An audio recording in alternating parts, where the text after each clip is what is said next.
Hey, how's it going, guys? Mr. Boss for the win here, and in today's GTA 5 video, we're going to be going over the brand new property that Rockstar introduced, the Retro Arcade.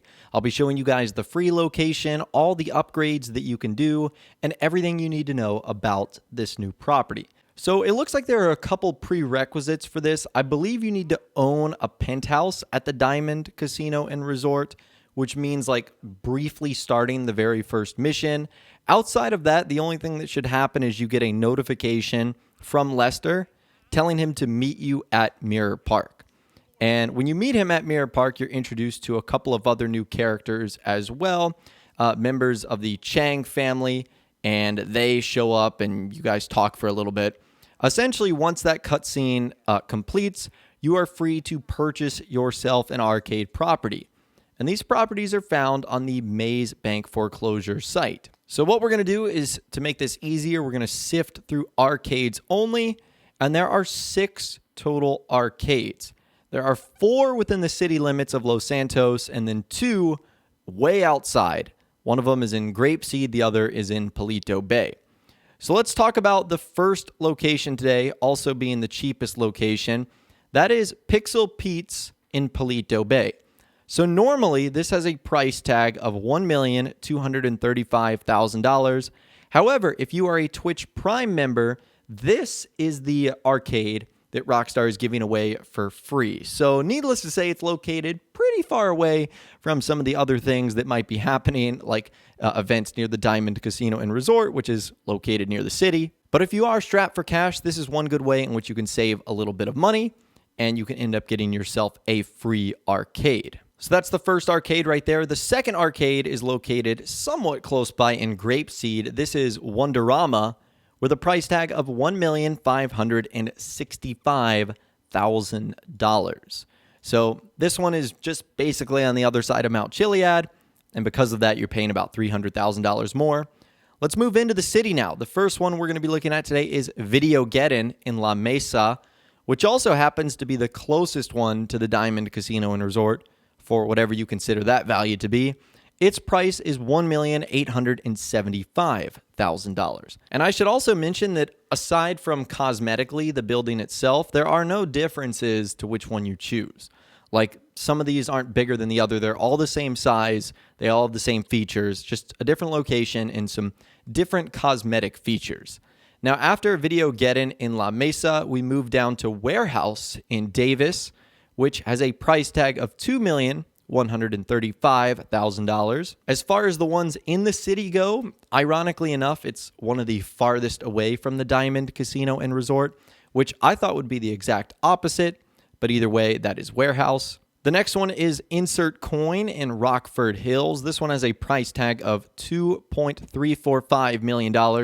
I also think it's the furthest away from the casino inside the city, so I wonder why this one became the most expensive. Maybe it's because of its location to other properties around that area.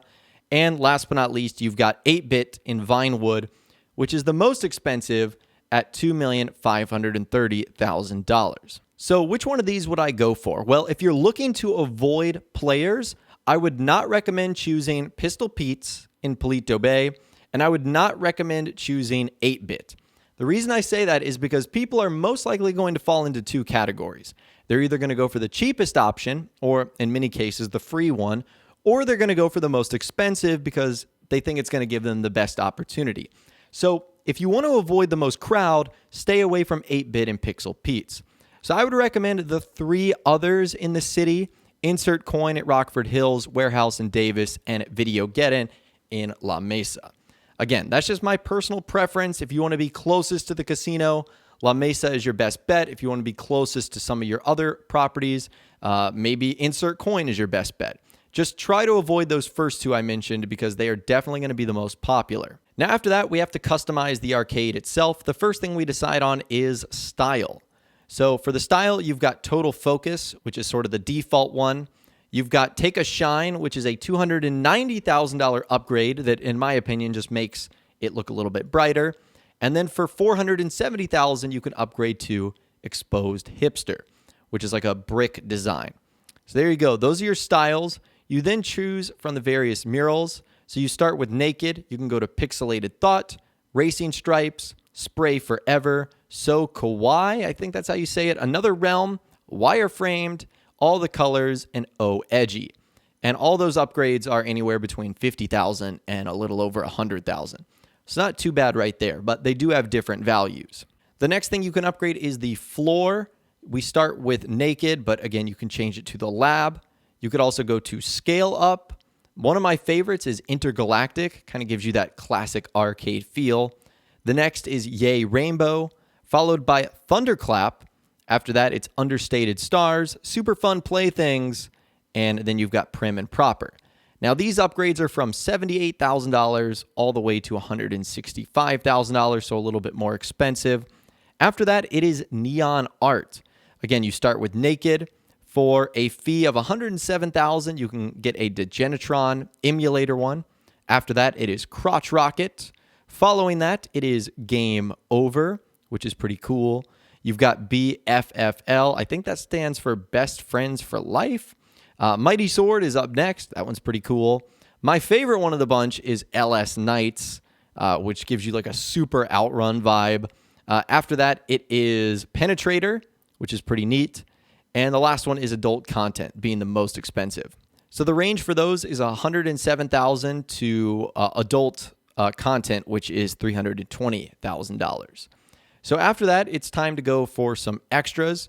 Extras include a personal quarters, which is $150,000. Basically allows you to change your clothes and spawn in there. We'll talk about that in a bit. And then you've got the high score screens, which are a $295,000 upgrade. And if you do both of them, it's $450,000. And if you upgrade the garage, you can store 10 vehicles for $215,000. So my total was $3,716,000 for what I consider to be my personalized yet fully upgraded retro arcade. But there is a lot more upgrades that you can do. So you might be thinking to yourself, $3,716,000, that sounds like nothing, or at least it doesn't sound all too expensive. Well, just you wait. There's a lot more optional things that you can do. So after that, you have to go through a couple of other cutscenes, and Lester will call you a couple of times. You have to visit your arcade and even go through a series of cutscenes before you can actually modify the arcade itself. And once you have the opportunity to do that, that is when you can start making some choices. So when you walk in for the first time, you'll notice that there's no one inside, and the arcade also looks pretty bare bones. Well, in order to upgrade that, you actually have to go to the computer, where you can choose between a bunch of different arcade games. In fact, Rockstar added 12 new ones, which is pretty awesome. However, if you're more focused on the business end, you can also do some pretty serious upgrades too, starting with a drone station for $1,460,000 and a master control terminal for $1,740,000. We'll talk about the master control terminal in a separate video because there's a lot to go in there as far as the business side of things goes.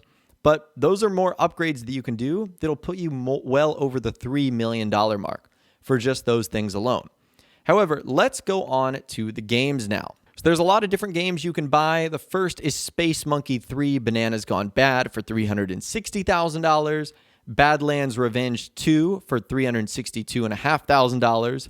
The Wizard's Ruin for $420,000. So you can see roughly the range these games are price-wise.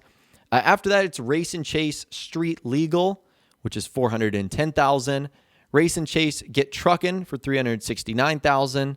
And then Race and Chase Crotch Rockets for $385,000. So again, you can see how pricey those are. After that, it is Defender of the Faith for $152,500. Monkey's Paradise for $90,000. And Penetrator for $101,500. After that, it is Invade and Persuade 2, which is $240,000. Street Crimes Gang Wars, we already own that. Madame Nazar is $315,000. And last but not least, you've got the Shiny Wasabi Kitty Claw for $295,000 and the Love Professor for $261,500. So you can see there's lots of upgrades that you can do here that really makes your arcade quite pricey. So it can be pretty bare bones at first, but you could make it very expensive pretty quickly. So let's begin downstairs. You guys can see that's what the master control terminal looks like. The downstairs area is pretty rough. Like There's not a whole lot going on design-wise. It's also where your drones are located. It's where your garage is going to be. You can do a couple of miscellaneous activities down here, like you can play darts, you can get something from the soda machine. But for the most part, this area is used for planning out the heist. There's also a living quarters as well. I told you guys the living quarters, pretty bare bones. Like the most you can do in there is sleep and change your clothes and access your gun locker. And you can also set it as your spawn location as well.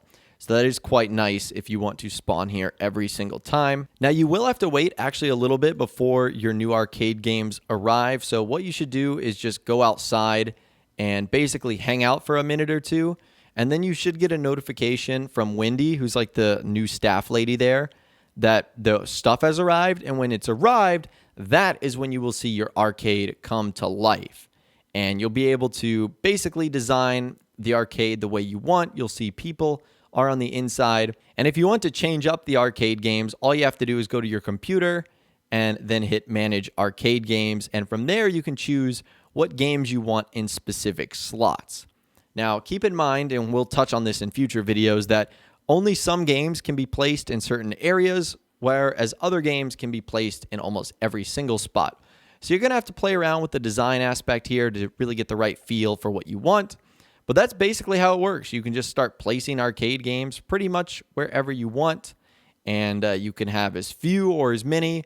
I think the more you have, the better it is for your nightclub, though. So what on the surface looks like a pretty simple investment can actually turn into a pretty expensive business venture that you dive into, depending on how many upgrades you go into here.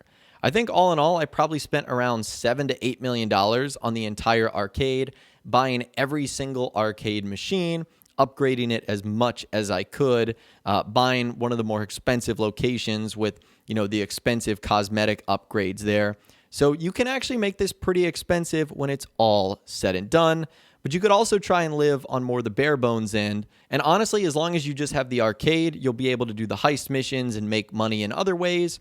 So if you want to start small, you can always upgrade and add more machines and more stuff as you go along. But anyways, that right there is my overview of the best arcade properties to buy, the best upgrades that you should do, and also the free location that you can get right now in Grand Theft Auto Online.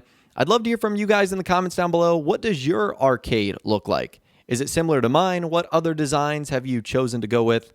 Let me know your thoughts, opinions more in the comments down below. I'd love to hear from you guys down there.